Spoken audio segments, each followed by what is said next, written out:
So I see this question on the forums pop up every now and then, and it hasn't been very well explained about using the factory air compressor system after you've done a coilover conversion.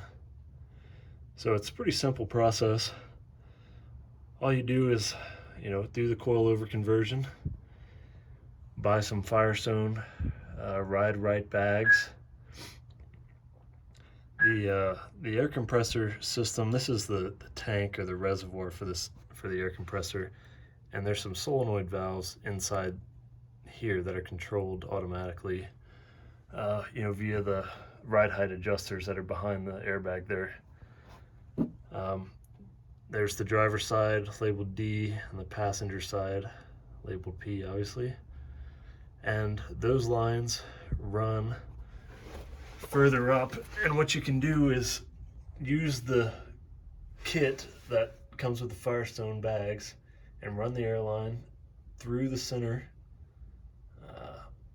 up there, through the center of that cone-like bump stop.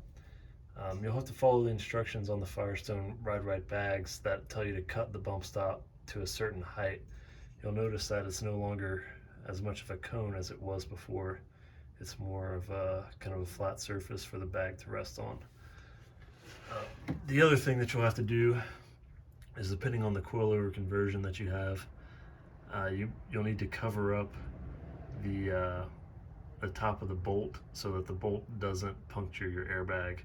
So what I've got there is, I think it's a 3-inch plumber's fitting that goes over the top of a 3-inch pipe. You can get that at Home Depot or Lowe's, and it's been working pretty well, and it's held on with just a regular 3-inch hose clamp. So once you get that, you'll want to maintain a little bit of pressure in the bags all the time. You see I have about, 5-7 pounds in it right now, PSI, and it's pretty tricky to get that to work. So let me explain how that's done.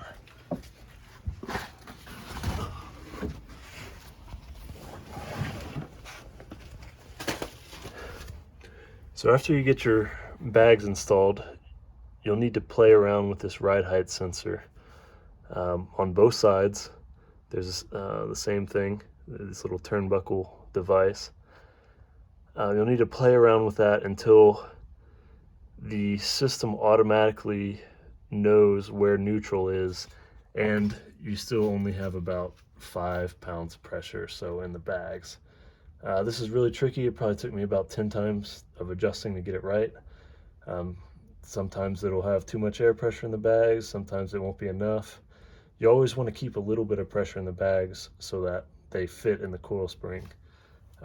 If it's, zero pressure, you risk tearing the bag. Firestone doesn't recommend that. So anyway, that's kind of an overview of how the system works. I guess I forgot to mention, in some stroke of luck, the tubing that comes with the Firestone bags,